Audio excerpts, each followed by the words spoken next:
let me introduce you into two different types of Nurbs curve. But before I do, click on Edit, Preferences, Add-ons, and type in Extra Object. The main reason why I hope you turn on Add Curve Extra Objects is so that you don't get confused with what I'm about to show you. Press numpad 7, press X, or select the default cube, press X and delete it, press Shift A, and in curves you have all these extra curves, but one of the curves that comes stock standard is called the Nurbs curve. We're going to select that curve, and here it is. Now if we press Tab, we go to Edit Mode, and obviously we can go to the object and data properties of this and click Active Spline, and we could lock the start and end point. So now that no matter how you position and shape this, the start and end point will always be here and here, which is extremely useful and practical. You can also select everything, and if you wanted to, right click and subdivide to create more verts, more detail. And you can also use proportional editing like anything else. And you can even select everything, press numpad 1, Shift D, and lock it on the Z axis, bring it up, and then select everything and press F to fill, then press Tab, go to object mode, and you can take a look at that.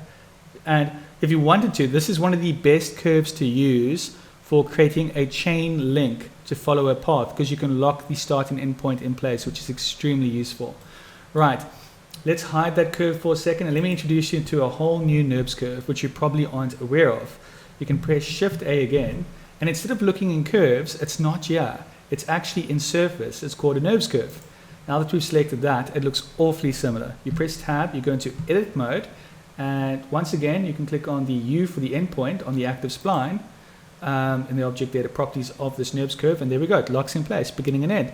You can also select everything, right click and subdivide if you like, and you can press G and use proportional editing just like you did before. You can also select everything, press numpad 1 to Shift D, Z, select everything, and now if you press F, it creates a surface. Now this is extremely powerful when it comes to modeling surfaces. So for example, you could select a specific point, press G, bring this down here, and it's really organic for creating very interesting, unusual shapes fast. And you don't have to have proportional editing turned on for this. It's so intuitive, it's so organic, and it could be a great way to model trains or whatever abstract art ideas you may have. It's extremely useful. And the best part of this, press Tab, go into object mode. You could say, hey, I love my creation and I want this to be a mesh so I can work with this further. You just have to click on Object, Convert to, currently the symbol is Curve, and now we go Object, Convert to Mesh. Symbol has changed. Now it's a solid mesh. Anyways, both Nurbs curves are extremely practical and useful depending on the application. Hope you enjoyed this video, and please don't forget to like and subscribe.